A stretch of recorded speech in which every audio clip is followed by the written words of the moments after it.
La anterior clase habíamos explicado hasta lo que es porcentaje de peso usual, ¿no es cierto?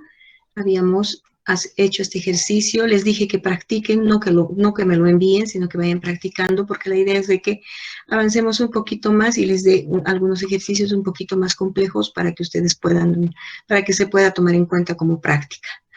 ¿Listo? Entonces, acá vamos a explicar, no vamos a hacer ejercicios como les decía, pero vamos a explicar para qué sirve cada fórmula, ¿no? Acá cuando hacemos el porcentaje de cambio de peso, ¿no? Mediante esta fórmula, nosotros, como lo dice acá, sacamos un porcentaje, ¿no? Un dato del cambio de peso en porcentaje, ¿no? Entonces, hemos dicho en la anterior clase que el cambio de peso reciente lo consideramos lo que pasa en los últimos 6 meses, ¿no? Ese es un cambio reciente de peso. No que ha venido este peso bajando en 1 año, 2 años, ¿no? Porque eso puede ser, quién sabe, hasta natural, ¿no? O que vaya subiendo en 2 años, 3 años, dependiendo de la edad de la persona. Entonces, cuando consideramos cambio de peso reciente, van a ser en los últimos 6 meses, lo acontecido en los últimos 6 meses, ¿no? En relación a su peso usual, es decir, al peso que solía mantener ese paciente, ¿no? Entonces, aquí para hacer este cálculo suele suponerse que todo enfermo que haya perdido en forma involuntaria un 10% de su peso corre riesgo de desnutrición, ¿no? Entonces aquí también estamos volviendo a repetir esto que hemos dicho ya en la anterior clase. 10% corre riesgo de desnutrición. Y el que esté un 40% por debajo de su peso corre riesgo grave de morir, ¿no? Esto está acá. Aunque en la anterior clase también dimos un ejemplo de que si es un 25% asociado a una enfermedad, también corre riesgo de morir. Imagínense, ahora estamos viendo, ¿no es cierto? Y lo podemos palpar en lo que es el COVID, ¿no? Un paciente, los pacientes, o sea, las personas que están con mayor riesgo de muerte son aquellos que tienen patología de base, ¿no? Entonces, imagínense esa pérdida de peso en estas personas con patología de base y con COVID, entonces es riesgo de muerte directamente, ¿no? Aguantan más los que están sanos, ¿no es cierto? Entonces, miren cómo se relaciona la teoría a lo que estamos viviendo actualmente, ¿no? Entonces, para eso nos sirve saber el porcentaje de cambio de peso. Aunque dijimos que en la tablita de fórmulas también tenemos ciertos parámetros, ¿no? Que son considerados también, por ejemplo, en 1 semana, en 1 mes, en 4 semanas, cuánto puede bajar, porque hay pacientes que bajan mucho más rápido que dentro de los 6 meses. No pueden bajar en 1 mes, pueden bajar en 2 semanas, ¿no? Los diabéticos, principalmente, es como que lo que vulgarmente decimos, ¿no? Se ha chorreado, decimos, cuando esa persona digamos, hace 1 mes lo hemos visto y de repente lo vemos hoy y se nota claramente cómo ha bajado de peso. Entonces, ¿qué ha pasado? ¿Qué te ha pasado? Te has chorreado totalmente, le decimos, ¿no es cierto? Vulgarmente. Entonces, porque su peso ha bajado bastante, se nota a las claras, ¿no es cierto? No es necesario ser antropometrista ni nada para darse cuenta que ha enflaquecido esa persona. Entonces, ahí también se hace este cálculo para saber en ese tiempo cuánto de porcentaje ha perdido y qué riesgo significa, ¿no? En ese tiempo. Ya vamos a ver con las tablas eso. Entonces, ahí sería el porcentaje de cambio de peso que sirve para esto, para determinar qué riesgo hay en relación a su pérdida de peso, ¿no? Y el porcentaje. Otro cálculo que podemos hacer también es la determinación del peso posible. Y les decía, ¿no es cierto? Cuando un paciente nos viene a nuestra consulta y puede, digamos, consultarnos, ¿no? Nos dice, yo usualmente pesaba, nos puede decir, ¿no? 52 kilos. Ese era mi peso, ¿no? Que yo normalmente tenía. Pero me casé, he tenido mis 2 hijitos, ¿no? y bueno, pues he empezado a comer más, menos ejercicio, ya no voy al gimnasio y todo aquello. Y ahora, a ver, quisiera saber cuánto peso, ¿no? Entonces lo pesamos a la paciente y su peso actual es de 64 kilos, ¿no? De los 52 que pesaba, ahora pesa 64. Y además le medimos, ¿no? Medimos y vemos que esa paciente mide 1,50 de estatura. Ya hacemos su índice de masa corporal, le calculamos y ya podemos ver de que tiene obesidad. No está con un índice de masa corporal mayor a 30, por tanto tiene obesidad, ¿no? Porque para 1,50 de estatura, tener 64 kilos, dijimos, ¿no? Está con obesidad. ¿Ya? Entonces, dice, ay, sí, he subido de peso y todo aquello, ¿no? Ahora, ¿y cuánto usted desearía pesar? Digamos, ¿no? Porque queremos saber cuál es la expectativa de la paciente. Y ella nos dice, yo quisiera volver a mis 52 kilos. Entonces, ese es el peso deseado, ¿no es cierto? Que ya hemos hablado en la anterior clase. Peso deseado es que ella quiere volver a sus 52 kilos. Entonces, nosotros ahora ya, para hacer nuestro cálculo y nuestro tratamiento, vamos a obtener el peso posible. Entonces decimos, a ver, ella desea tener 52 kilos. Su peso usual era 52, pero ha tenido 2 hijitos y ahora ha subido 12 kilos, ¿no es cierto? En poco tiempo, en unos, digamos, en 4 años, ¿ya? Y ahora ella desea tener 52 kilos nuevamente. A ver, vamos a ver cuánto es posible hacerle bajar de peso. Entonces, para eso sirve esta fórmula, ¿ya? Porque dice que un paciente que ya tiene antecedentes de sobrepeso, antecedentes de pasar de los 20 años, que ya tiene hijos, ¿no? Entonces, todo esto va a hacer que esta paciente, para esta paciente sea un poco más difícil volver a un peso inicial o tener un peso deseado, ¿no es cierto? Dependiendo de cuánto desee esta persona.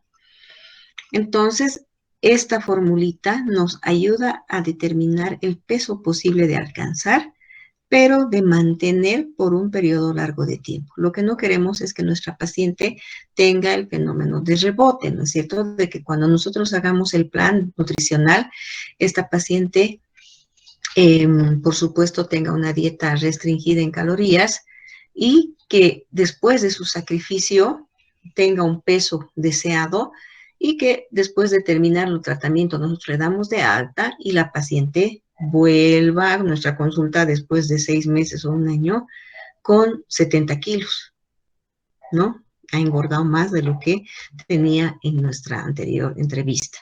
Entonces no queremos eso, lo que queremos es de que esta paciente mantenga su peso después del tratamiento.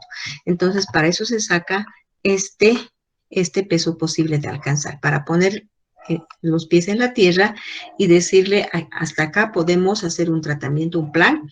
Eso no imposibilita de que la paciente posteriormente, quién sabe si está muy animada y todo, entonces pueda bajar de peso, ¿no?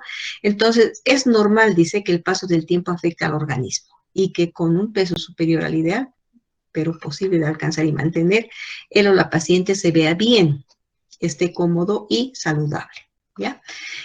Entonces, para eso se saca esto, como les decía. Entonces, utilizamos todos estos valores, ¿no? Los cuales vamos a aumentar al peso ideal, ¿no? Entonces, trabajamos con el peso ideal de nuestra paciente. Ese peso ideal, dependiendo de cuál fórmula elijamos, ¿no? Podemos utilizar la fórmula de Hamwi, podemos utilizar la de Broca, podemos utilizar la fórmula de circunferencia de la muñeca, o sea, de contextura mediante la circunferencia de la muñeca o circunferencia del codo, cualquier fórmula que ustedes quieran, ¿no? Que les convenza más. Entonces, al peso ideal que hemos obtenido por cualquiera de estos métodos, aumentamos 1 kilo por cada 10 años de sobrepeso, ¿no? Entonces, para eso tenemos que preguntar a la paciente, ¿y a partir de cuándo has empezado a subir de peso? ¿No? Y ella nos dirá, a ver, yo tenía mis 22 años, me he casado. Y ahora tengo, bueno, le preguntamos su edad, digamos, ¿no? Tiene 26, ¿ya? Y nos dice, apenas yo me he casado a mis 22, me he embarazado. Entonces, 23 he tenido mi bobita y a partir de eso ya me quedé gordita. Y ahí he empezado a aumentar de peso, ¿no? Entonces, hay que calcular eso. Si no pasa de 10, hay que hacer la regla de 3. 1 kilo por cada 10 kilos de sobrepeso, eso calculamos con cuántos kilos está por demás a su peso ideal, sacamos con la regla de 3. 1 kilo por cada 10 años después de los 20, igual, todo por regla de 3, y 1 kilo por cada hijo en mujeres. ¿Ya? Entonces, 1 kilo por cada hijo, esta mujer si tiene 2 hijos, hay que sumarle 2 kilos a toda esta ecuación que vamos a hacer. Solamente en mujeres esa ecuación, el mismo razonamiento se aplica para los varones, pero únicamente este valor de 1 kilo por hijo en mujeres ya no se aplica en los varones, porque los varones no se embarazan, ¿no? Son las mujeres las que se embarazan y tienen los cambios hormonales y todo aquello. Entonces, solamente para mujeres se aplica esta partecita de abajo, ¿ya? Y con esta fórmula podemos obtener un peso mucho más fácil de alcanzar, factible de lograr con un tratamiento y de mantenerse, como les decía, ¿no?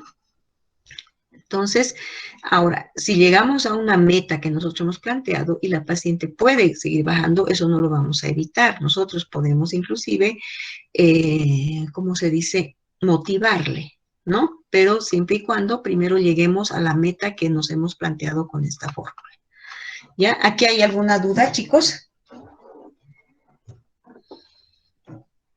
En el peso posible, ¿me entienden? Quizá con los ejercicios van a entender mejor, pero por ahora lo vamos a dejar.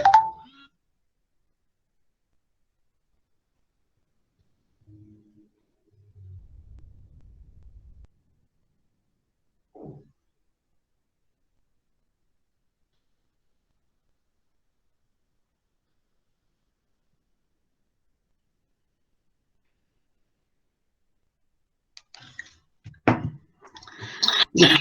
¿Sí? Volver a explicar eso del peso para aumentar cada... No le ¿Esto? entendí. Peso Sí, posible. sí, Ya. exacto.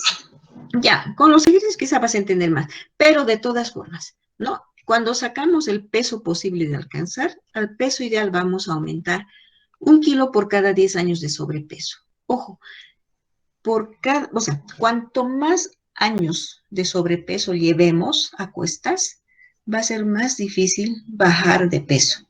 A eso se refiere este kilo por cada 10 años de sobrepeso. Entonces, más difícil. Si un paciente ha estado más años con sobrepeso, pues es difícil, ¿no? Que un paciente que ha subido, por decirles, ay, en este último año he subido de peso, entonces un añito, algo ha modificado. Entonces hay que, mediante la anamnesis alimentaria, nosotros ubicamos qué cosa ha cambiado de su vida. Por ahí ese paciente se ha puesto a trabajar y ahora come comida callejera. Y en ese tiempo ha subido de peso y pasa mucho eso en jóvenes, ¿no? Que ya no comen la comida casera, sino comida de la calle, de donde pueden. Entonces, y la comida de la calle, ustedes saben que es llenita de carbohidratos, de grasa y frituras y todo aquello, ¿no? Entonces, puede ser esa la razón. Luego, 1 kilo por cada 10 kilos de sobrepeso, ¿ya? Entonces, por si acaso, ¿qué pasó aquí? Esto lo he bajado de mi, ¿cómo se llama?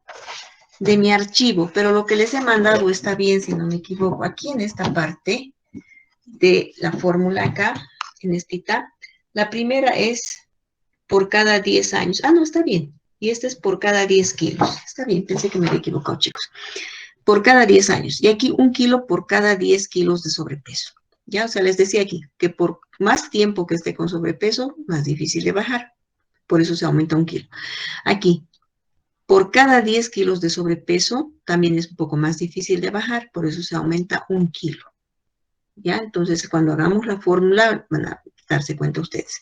Y 1 kilo por cada 10 años después de los 20, quiere decir que a partir de los 20 años, ¿no?, va aumentando la tendencia a tener más peso, ¿no? Por cada 10 años después de los 20. Entonces, si estamos hablando de los 20, 10 años son 30 años. Entonces, a partir de los 30, más difícil.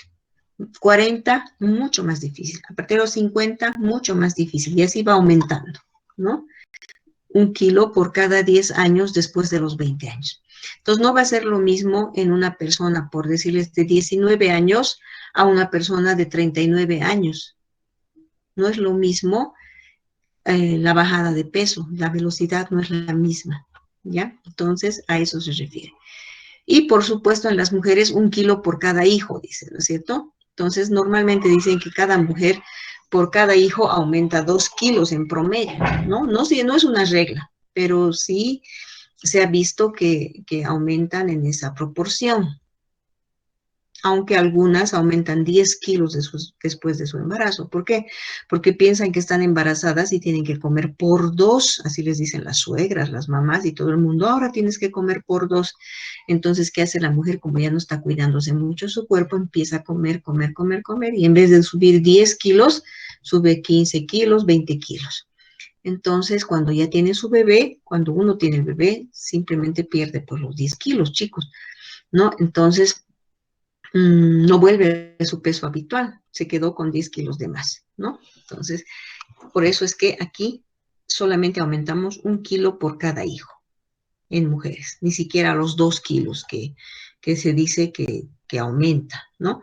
Entonces, estas son las reglas, ¿no? Como para poder determinar el peso posible, debido a lo que les estoy explicando, a esas complicaciones que hay después de los 20 años, después de tener 10 años de sobrepeso y tener 10 kilos de sobrepeso por encima, ¿no? Eso sería, chicoquitas, aquí, en este cuadro, ¿ya? Con los ejercicios van a entender más. Entonces vamos a hacer ejercicios combinaditos, ¿no? Posteriores, para que lo puedan desarrollar. El índice de masa corporal, que la mayoría ya lo conocemos, ¿no es cierto? Ya hemos hecho también en escolares y adolescentes, que está acá ya descrito, ¿no? La fórmula es esta, peso en kilos sobre talla al cuadrado en metros. Este permite relacionar el peso actual con la talla, que es un indicador no solamente de la existencia de obesidad, sobrepeso, desnutrición, sino también del grado, ¿no? Por eso tenemos esta tablita de interpretación. Esta es bastante desarrolladita, nos permite, miren, hacer un diagnóstico muy minucioso, ¿no? En cambio, si nosotros nos fijamos en la tabla que tenemos de la embarazada y del... no, está bien también desarrollado acá. En las tablas resumidas de la Organización Mundial de la Salud, vamos a ver en la interpretación que solamente tenemos 4 parámetros: obesidad, sobrepeso, normal y desnutrición. Nada más, ¿no? Entonces, esos parámetros también nos sirven para aprender de memoria. Muchos de nosotros no aprendemos de memoria todos estos datos, ¿no es cierto? Pero sí podemos aprender de memoria que normal está entre 18.5 a 24.9. Ahora, por si acaso se manejan también números redondos, pueden manejar, ¿no? De 19 a 25, normal. Arriba de 25, sobrepeso, hasta 29. De 30 para arriba, obesidad, ¿no? Y por debajo de 19, desnutrición. Listo. Esos parámetros redondeados se pueden manejar para un cálculo rápido y de memoria, chicos, ¿no? Ahora, cuando ustedes quieran hacer una interpretación más minuciosa, pues se van a la tablita, que no siempre vamos a estar con la tabla en la mano, ¿no? Entonces, estos valores que yo les he dado redondeados son para que nosotros manejemos en la memoria, ¿no? Que en algún momento tenemos a un paciente ahí en cama, estamos en una visita médica y nos dice, ¿cuál será el estado nutricional de este paciente, licenciada? Por favor, calcúlemelo. A ver, ¿cuál es su peso? Decimos en ese momento, agarramos y su talla. Entonces calculamos su IMC. Entonces, de acuerdo a eso, simplemente memorísticamente podemos decir, ¿no? Si está en 24, por decir, está normal. Si es mayor a 30, tiene obesidad. Si es mayor a 25, a 30 o a 29, si digamos tiene un 28, tiene sobrepeso, decimos. Y si es menor a 19, está con desnutrición. Listo. ¿No es cierto? Entonces, y posteriormente ya cuando hagamos nuestro llenado de la historia clínica, ya exactamente podemos poner el grado o la interpretación o el diagnóstico, si ustedes quieren, nutricional, en el que realmente está según su índice de masa corporal, según estos rangos, ¿no es cierto? Y aquí está la interpretación o el diagnóstico. ¿Listo? Entonces, nos sirve para eso esta tabla de este ejercicio del índice de masa corporal. Ahora, este índice de masa corporal no lo vamos a hacer en todas las personas. Ojo, en personas con amputaciones no nos sirve, ¿no? Porque no tiene un miembro, puede que no tenga una pierna, un brazo, ¿no? Entonces, o ambas piernas, ¿no? En algunos casos. Entonces, no vamos a hacer este ejercicio, no es válido, ¿no? Para estos casos. Tampoco en muchos deportistas, ¿no? Ya que la masa magra es más pesada que la grasa, entonces algunos tienen mayor desarrollo de masa magra, ¿no? Como los fisicoculturistas, algunos que practican gimnasia, no sé, ¿no? Entonces hay que los nadadores, por ejemplo, los que practican natación, tienen bastante músculo en la parte del tórax y los brazos, ¿no es cierto? Entonces no es muy aplicable en estas personas. Tampoco en personas, bueno, dice tonificadas o musculadas. Nos puede dar valores erróneos. Tampoco hay que hacerlo en pacientes que tengan presencia de edemas o ascitis, ¿no? Y un crecimiento tumoral excesivo, ¿no? Algunos que tienen tumores, ¿no? Que el IMC no se recomienda hacer en esas personas. Ahora, el índice de masa corporal no distingue genética, por si acaso, ni metabolismo, ni etnia, ni sexo o entrenamiento, ¿no? Entonces, esto también hay que tomarlo en cuenta. Entonces, hasta aquí sería la parte 1 de la evaluación nutricional del adulto. ¿Alguna pregunta hasta acá?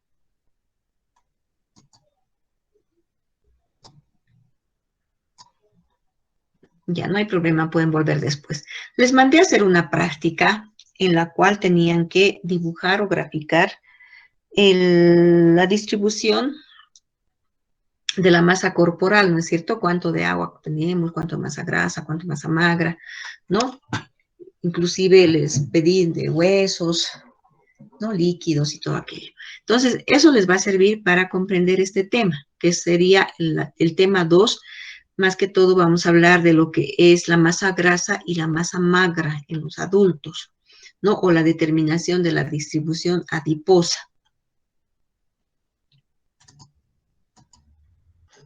Acá vamos viendo, aquí tenemos una de las fórmulas que es el índice cintura-cadera. Entonces, ustedes en el video, si ya lo vieron, han visto cómo se toma la medida de la cintura y cómo se toma la medida de la cadera. No, estas dos mediciones nos van a servir para poder determinar cómo está la distribución de la grasa, en otras palabras, de las personas en ambos sexos, ¿no es cierto? Entonces, es así que tenemos dos tipos de distribución adiposa. La distribución androide o tipo manzana, ¿no? Que es como una manzanita, miren, este es el dibujito, aquí tenemos una fotito.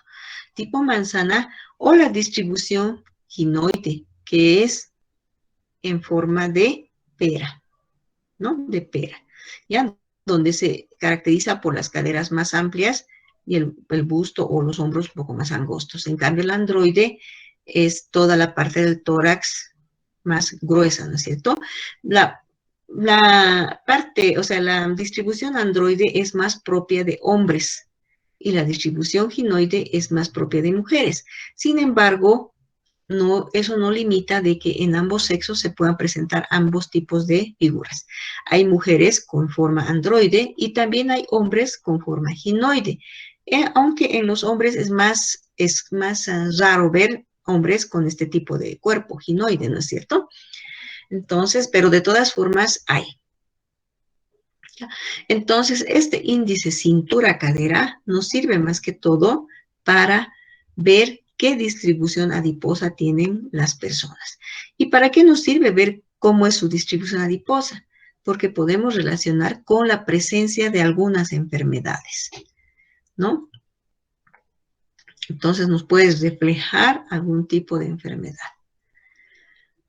Ahora, como les decía, no solamente es el problema estético que estamos viendo aquí, ¿no? Decir, ay, que soy muy grueso de arriba o soy muy gruesa de abajo, que no me gustan mis caderas, que son muy anchas y todo aquello, ¿no es cierto? Entonces muchas mujeres se quejan cuando son ginoides de las caderas y las piernas muy anchas que tiene, ¿no es cierto? O en las mujeres, que son las que más nos quejamos, ¿no es cierto? Que los varones, las mujeres cuando tenemos mucho más grasa o nuestra distribución más bien es un poquito más varonil, ¿no es cierto? De arriba más gruesa que la parte de abajo, ¿no? Entonces, eso, aparte de ser, o sea, más bien no es un simple problema estético lo que nos dice, sino va más allá, ¿no? Entonces, ¿dónde más allá? Por ejemplo, la obesidad androide, este tipo de obesidad tipo manzana, ¿no? Que se caracteriza por la mayor acumulación de grasa a nivel de abdomen, ¿no? Y cercana a las vísceras abdominales, es decir, hablamos del estómago, del hígado, ¿no? Intestinos. Entonces, eh, a la que además infiltra, dice, se considera el tipo de acumulación grasa que causa mayor riesgo de enfermedades crónico-degenerativas, vale decir, patologías cardíacas, como la hipertensión arterial, enfermedades del corazón, prácticamente, ¿no? También enfermedades como el cáncer, el síndrome metabólico y desarrollo de diabetes. Entonces, estas personas con este tipo de cuerpo de manzana tienen más propensión a desarrollar todo este tipo de enfermedades. Más que todo, hemos dicho, relacionadas con el corazón y la aparición de diabetes. Y por supuesto, enfermedades metabólicas, todo lo que significa las hiperlipidemias, ¿no? Hipercolesterolemia, hipertrigliceridemia y todo. Entonces, más propensas a esas patologías. En cambio, las personas con obesidad ginoide o extraabdominal o tipo PERA, que es más común en mujeres, pero no privativa en hombres, produce una acumulación de masa adiposa a nivel de las caderas, nalgas y muslos, y menos en el abdomen. Tienen un poco la cintura más pequeña, ¿no es cierto? Se caracteriza, esta figura es bien característica en las personas del oriente, ¿no? Las cambitas, ¿no? Son más anchas de caderas y piernas. En cambio, en el lado del occidente, las mujeres somos pues más angostas de caderas y menos piernas, ¿no es cierto? Entonces, también puede ser algo genético también, ¿no? Entonces, en estas personas se ven menos afectadas, ¿no? Por ello es posible que la posible diabetes o síndrome metabólico más bien aparece más tardíamente o incluso no aparecen, es decir, no hay mucho riesgo de estas patologías. Más bien sufren de problemas derivados de exceso de peso, como enfermedades osteoarticulares, ¿no? La osteoporosis, enfermedades o dolores de rodillas que sienten estas personas. La apnea del sueño, ¿no? O el roncar mucho, como dice, la insuficiencia tiroidea, ¿no? Aquí está estas personas sufren de hipotiroidismo muchas veces, déficit de vitamina D, ¿no? Que puede afectar, como les decía, la parte de los huesos, ¿no? Asociado a hipoparatiroidismo, osteoporosis futura, ¿no? Entonces, estos serían los problemas que más tienden a tener las personas con este tipo de distribución adiposa, ¿no? Y eso también puede causarles algunos problemas psicológicos, ¿no? Importantes. A pesar de ser una clasificación a grosso modo, como dice acá, que es ambos tipos de distribución adiposa pueden presentarse en ambos sexos, hemos dicho, ¿no? Por ello es aconsejable que se determine su índice de masa corporal para valorar si es necesario aplicar algún tratamiento. Es decir, aparte de hacer circunferencia, cintura y cadera y determinar la distribución adiposa, que nos puede decir simplemente si tiene figura androide o ginoide, también tenemos que combinar con la determinación del índice de masa corporal.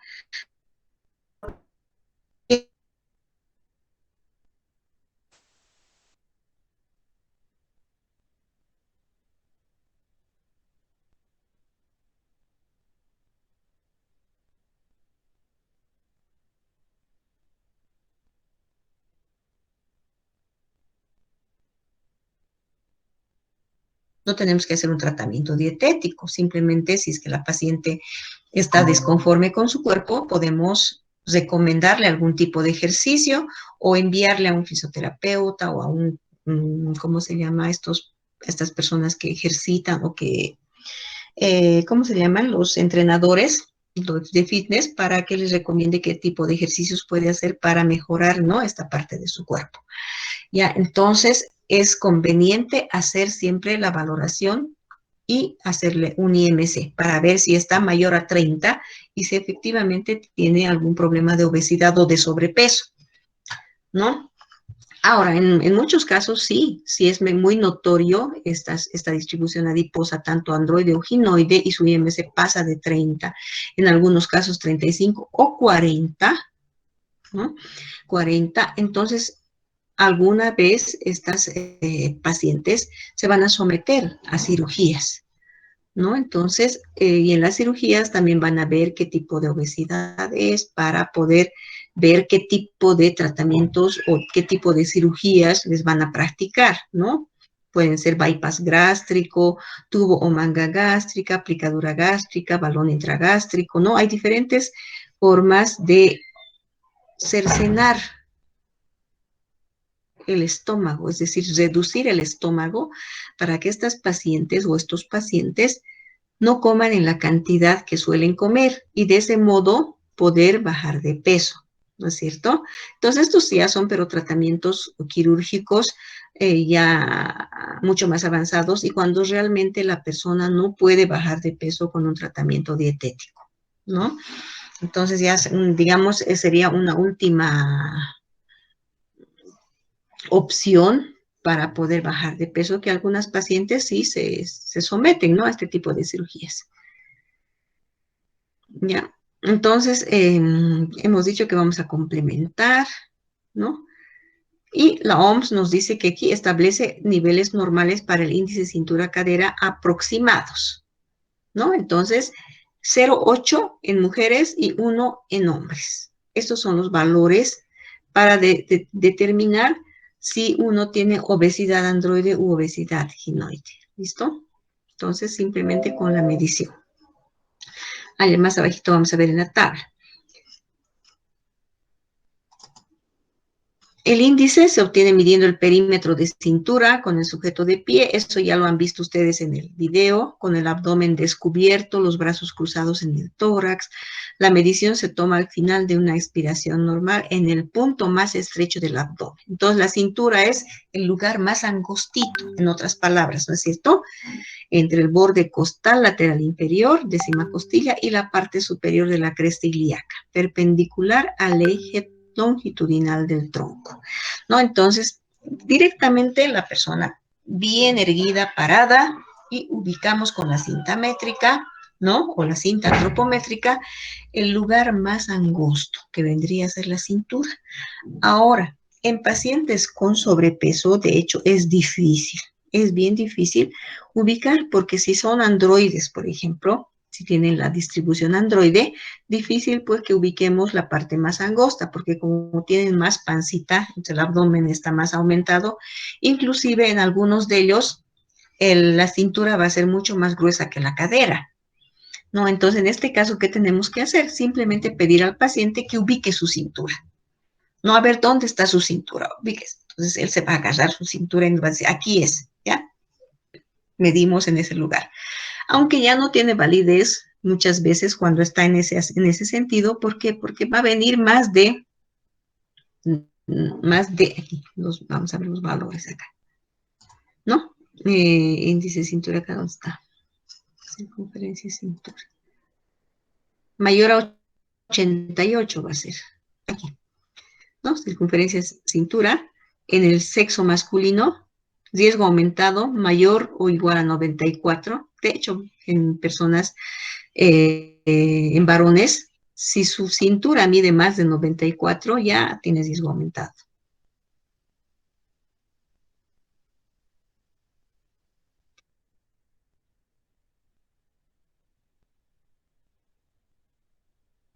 Cinta métrica es más de 100, ya directamente ese paciente tiene obesidad, su circunferencia de la cintura es mucho más alta, por tanto tiene problemas cardíacos, va a tener problemas cardíacos, es muy propenso, ¿no? Entonces, miren cómo estas mediciones nos sirven para poder diagnosticar en nuestros pacientes o predecir algún tipo de patología que puedan tener, ¿no? Y aquí están las...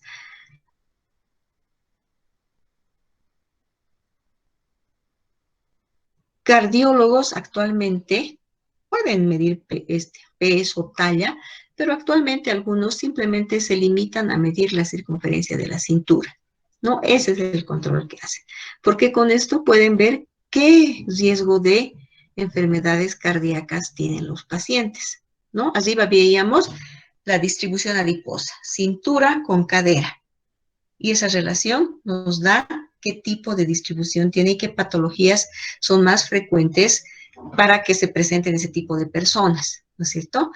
Pero ahora solamente la cintura, solamente medir cintura sin necesidad de medir cadera, nos va a decir cuál es el riesgo de presentar enfermedades cardiovasculares. Como les decía, un cardiólogo solamente va a medir la cintura, ¿ya? Entonces, si esa cintura dice, ¿no? ¿Dónde está? Es mayor o igual a 88 centímetros para mujeres y mayor a 102 para hombres, indica un riesgo muy aumentado de contraer dichas patologías relacionadas con enfermedades cardiovasculares, ¿no? Que puede ser insuficiencia cardíaca congestiva, hipertensión arterial, ¿no es cierto? Sobre todo. Entonces, valores mayores que estos, riesgo muy aumentado. Ahora, valores mayores de estos de acá, mayor a 80 y mayor a 94 o igual a 94, riesgo aumentado. Entonces, ¿qué se debe decir? Que si la cintura es menor a 80 en el sexo femenino o la cintura menor a 94 en el sexo masculino, ¿qué significa? Que no tienen riesgo de padecer enfermedades cardiovasculares, ¿no? Entonces, esto se interpreta de esa forma simplemente. Menores a esto no hay riesgo, pero si están en este parámetro, riesgo aumentado. Si están en este, riesgo muy aumentado. Ya simplemente es para determinar el riesgo. No nos dice acá, es desnutrido, es obeso, no. Miren, esto solamente nos está diciendo qué riesgo tienen de padecer enfermedades cardíacas, ¿no? Entonces miren cómo van cambiándose los parámetros, ¿no? Que se van a utilizar o que van a utilizar diferentes especialidades.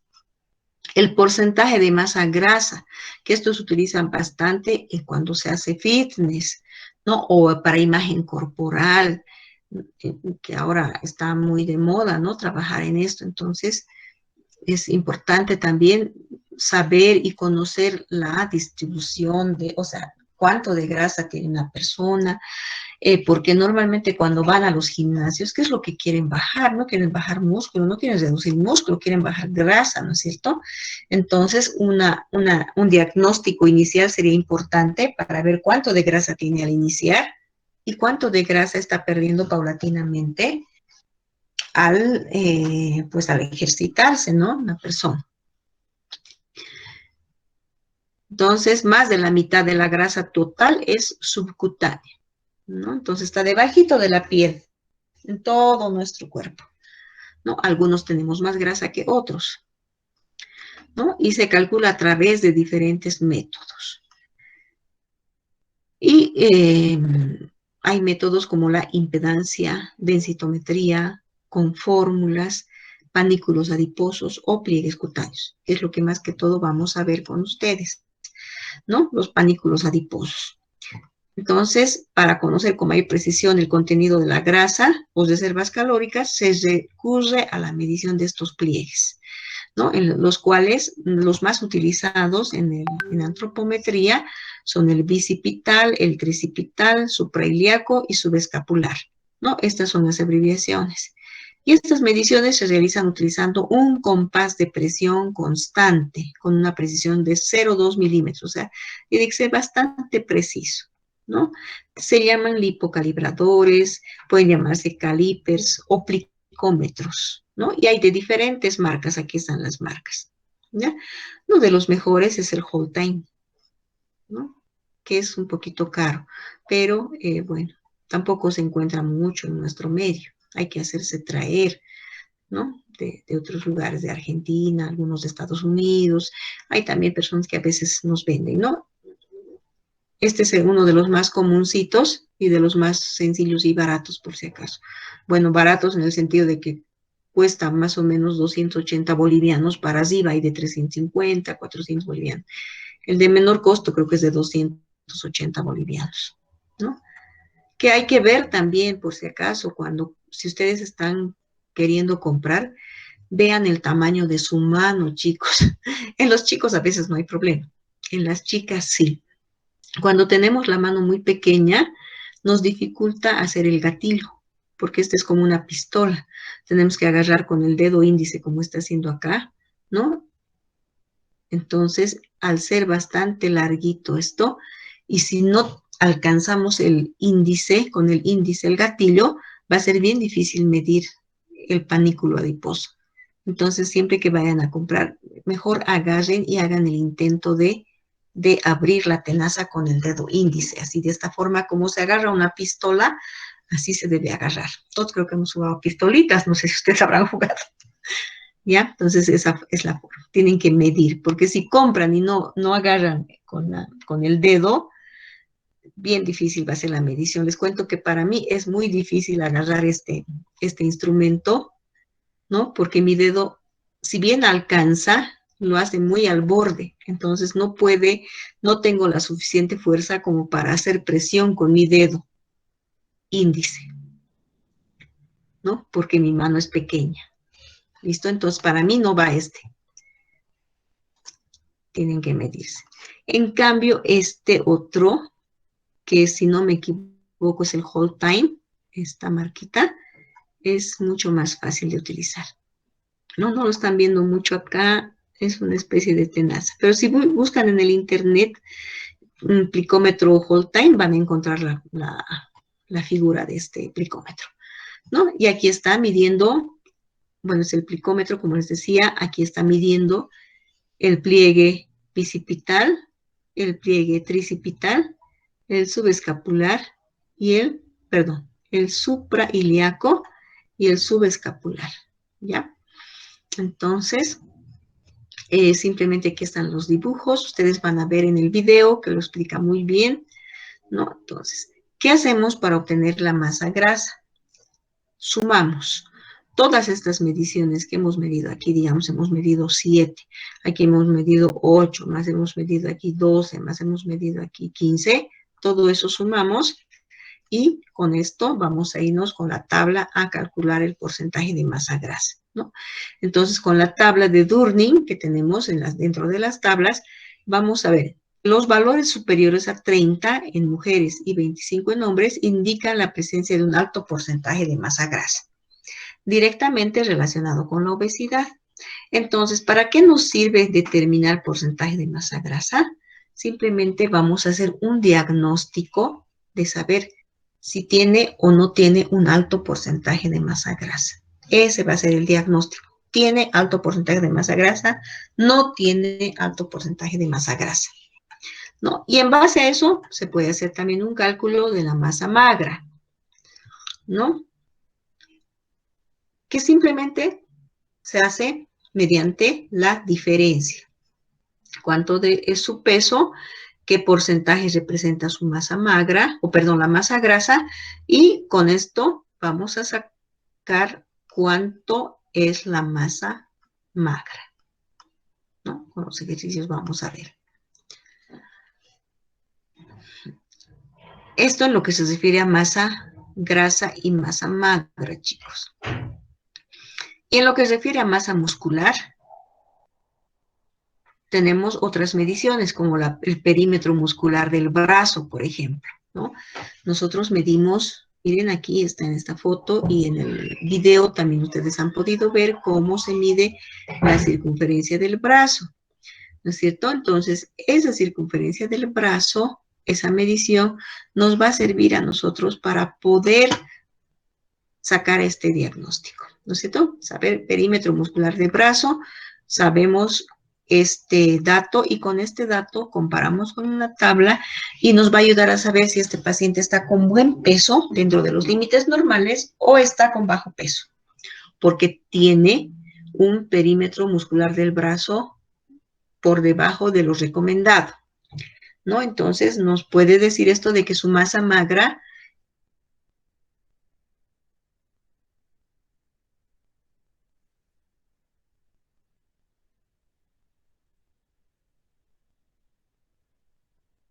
está relacionado con las proteínas corporales, ¿no? Entonces, cuantos menos masa magra tenga, también va a tener probablemente menor cantidad de proteínas. Esto normalmente en los pacientes con desnutrición se aprecia bastante bien. Aquí no lo van a apreciar mucho porque es un paciente normal, simplemente se está viendo aquí el perímetro braquial. Pero en un paciente desnutrido, cuando va perdiendo masa grasa primero, porque se pierde primero grasa, el brazo reduce de grosor. Y si pierden masa magra más, el bracito se le chorrea. Entonces, fácilmente este brazo se puede utilizar para diagnosticar a un paciente que está perdiendo peso con alguna rapidez, ¿no? Muchas veces nosotros tenemos pacientes en el hospital, hospitalizados, ¿no es cierto?, que no pueden moverse. Algunos pacientes que están, digamos, con algún trauma o pacientes de terapia intensiva, ¿no? Que ya están días ahí y bueno, pues no podemos pesarlos porque a veces en los hospitales no todos tienen camas metabólicas que nos puedan decir cuánto está el peso, ¿no es cierto? O con tipo balanza.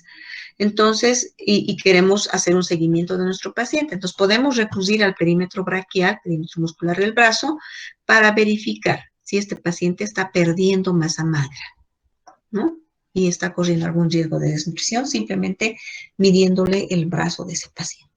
¿Listo? Sin necesidad de peso, talla, porque no podemos pesarlo, no podemos tallarlo, entonces utilizamos el brazo en esos casos.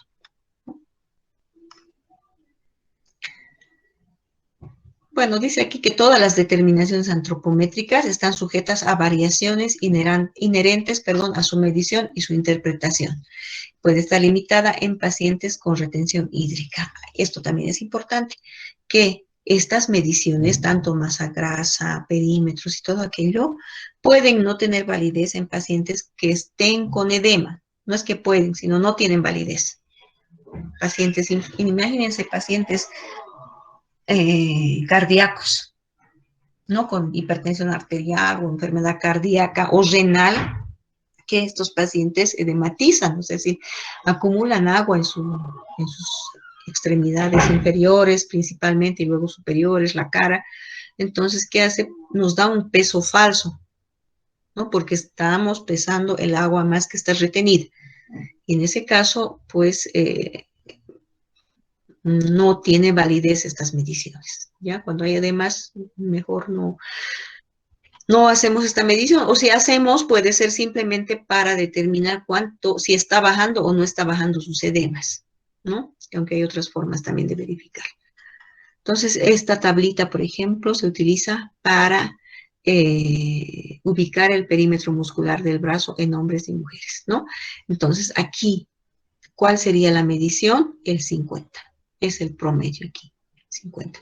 Y normalmente cuando se habla de percentiles, porque ojo, aquí no hay desviación estándar, porque esto es en adultos, y en adultos no hay una tabla como la OMS, digamos, ¿no? Miren, esta, a ver, no tiene, uy, no voy a tener, 1981.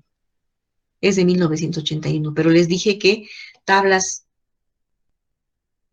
más actuales no hay. No, ahora, si hay tablas en libros de más actualidad, probablemente sean en base a estas tablas que ya están estipuladas, pero que han tenido algún reajuste o simplemente han actualizado el documento, ¿no? Pero estudios más recientes no se han realizado, ¿no? Entonces, estas siguen siendo las tablas que se van utilizando con los percentiles, ¿no? En este caso, miren, el percentil 50 vendría a ser la normalidad.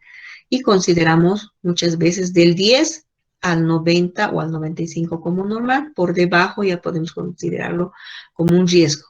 En algunos autores nos dicen que del 5 al 95 es normal, viniendo a ser 50 el promedio.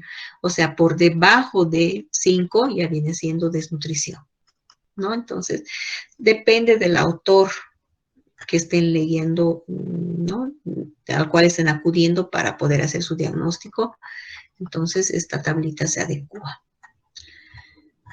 Y eso vendría a ser más que todo las formas de hacer evaluación nutricional en personas adultas, ¿no? Ya desarrollando los ejercicios, de hecho vamos a volver a repasar esto, pero yo más que todo quería que el tema teórico ya esté explicado, ¿no? Ya esté más o menos explicado para qué sirve cada uno.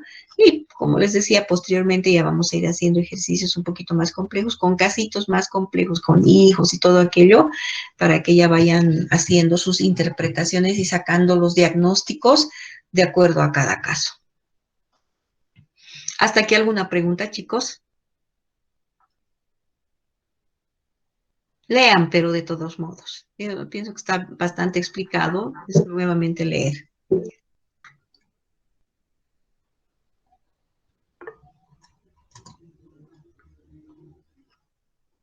Aquí quiero explicarles esta forma rápida también de diagnosticar un estado nutricional según la circunferencia de la muñeca. Hemos hablado en una anterior clase, ya hicimos el ejercicio para complexión corporal, ¿no es cierto?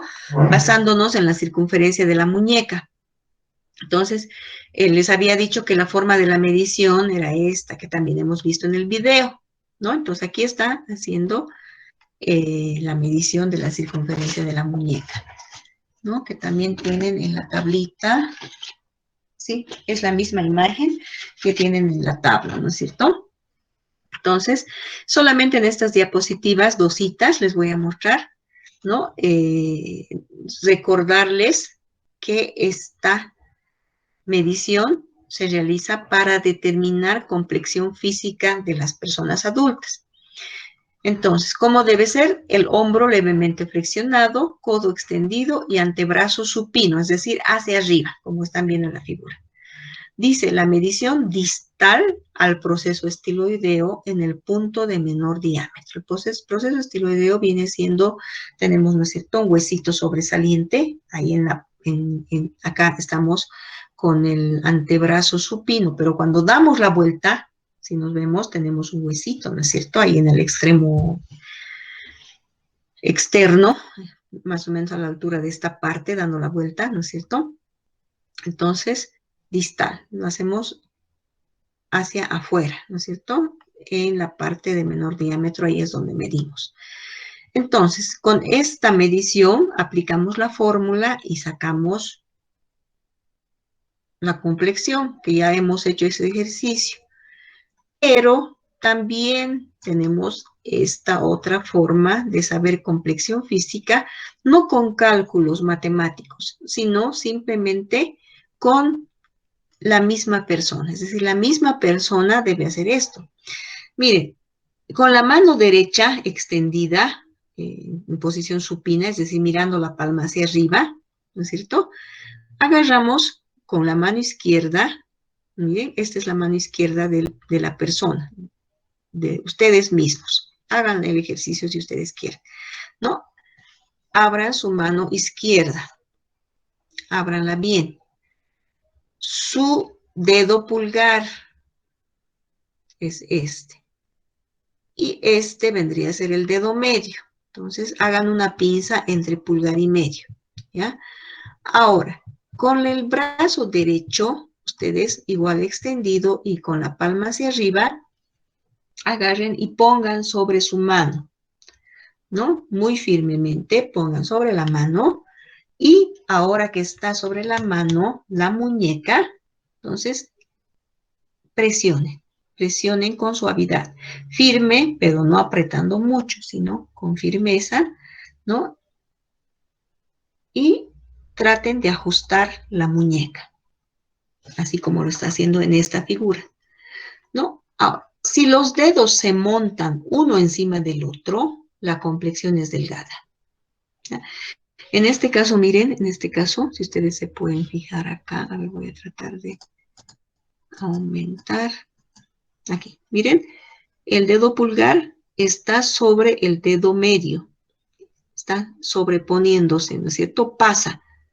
¿Ya? Entonces, en este caso, la complexión es delgada o ligera, o pequeña también puede decir, ¿no es cierto? O longilínea. Entonces, acá, miren, ese es. Ahora, si sus dedos no logran sobrepasar, pese a que están agarrando firme, ¿no? Simplemente se juntan, ¿no? Se juntan, la complexión es normal, ¿no? Complexión. Si los dedos se tocan, tu complexión es normal. ¿Ya? Ahora, si los dedos no se llegan a juntar, ¿no? Pese a que estamos bien apoyaditas, ¿cierto? Dedo medio y dedo pulgar. Agarramos y queremos juntar nuestros dedos y no lo logramos, miren, hay una separación acá. Entonces, eso quiere decir que la complexión es robusta. Si los dedos no llegan a tocarse, tu complexión es robusta o grande. O brevilínea también que dicen, ¿no es cierto? Entonces, esta sería una forma también sencilla de poder hacer un cálculo rápido de complexión de la persona. ¿Qué complexión yo seré, no? A ver, haz esta, decimos, ¿no? A nuestra pacientita, haga esta operación. Entonces, y con eso también podemos saber cuál es la complexión. No siempre es este ejercicio que estamos viendo acá, no siempre es eh, digamos, el correcto, justo como nos da cuando hacemos la aplicación de la fórmula, ¿no? Entonces, mejor siempre es hacer el cálculo matemático. Aquí con los centímetros. Talla sobre circunferencia de la muñeca, ¿no es cierto? Para sacar luego con la tabla. Es mucho mejor hacer ese ejercicio.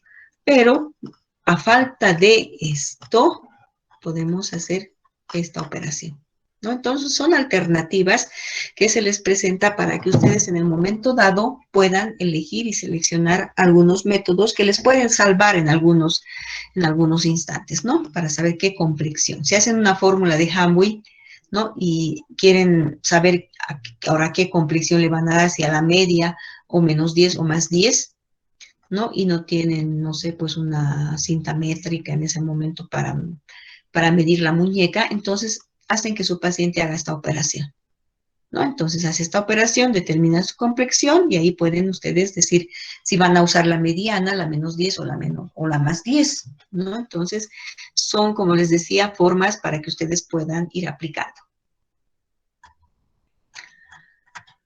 Ya chicos, con esto, si no tienen preguntas, podríamos ir cerrando esta parte teórica. ¿Preguntas, chicos?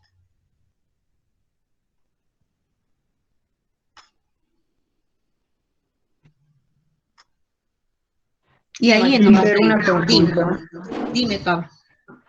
Lo que comentaba en un principio de por cada 10 años que pase en obesidad, ¿se puede aplicar lo mismo a una persona que haya tenido un largo periodo de su vida tal vez no en desnutrición, sino en bajo peso? O sea, hacerle difícil alcanzar su peso ideal. No. Claro, el peso posible de alcanzar se aplica principalmente a personas que tienen obesidad. Es para personas con obesidad o con sobrepeso, a las cuales les vamos a hacer un tratamiento. Entonces, no se aplica esta fórmula para personas que tienen bajo peso o que han tenido bajo peso y que quieren subir de peso. ¿Ya? Eso que esté bien claro. Y buena tu pregunta porque no les he aclarado ese asunto, ¿no? Entonces, el peso posible de alcanzar se aplica para pacientes con algún grado de obesidad o sobrepeso. Solamente en ellos. No en pacientes con desnutrición o bajo peso. Ni en pacientes normales. No lo vamos a aplicar. Está bien, gracias, Magister. ¿Ya? ¿Alguna otra pregunta? De todas formas, como les decía, la teoría está. Pueden volverlo a leer. ¿Listo? Para practicar los que puedan, los que no estén con problemas. Y ahí estaríamos quedando para no discontinuar los ejercicios. por eso es que no estoy avanzando ejercicios hoy, porque avanzamos y posteriormente, quién sabe, ahorita solamente estoy con 29 estudiantes, chicos, la mitad. Entonces, si hago con la mitad, la próxima nuevamente vamos a tener que volver a hacer el ejercicio, me digo que no. Entonces, directamente con toditos empezamos cuando volvamos de nuestro receso. ¿Listo? Sí, listo. Ya, chicoquitos, lo que les pido es de que si tienen tiempo, vean y revean sus videitos de adulto, esos 4 videos que son clave para que ustedes puedan memorizar las partes del cuerpo y cómo hay que medir. Lastimosamente no podemos reunirnos para hacer esa práctica, pero con los videitos yo pienso que van a lograr, ¿cómo se llama? Retener algo. ¿Listo? Chicos, les deseo lo mejor. No se enfermen, cuídense, por favor, cuiden a sus familiares, a sus papás, a sus abuelitos, ¿no? Que no salgan.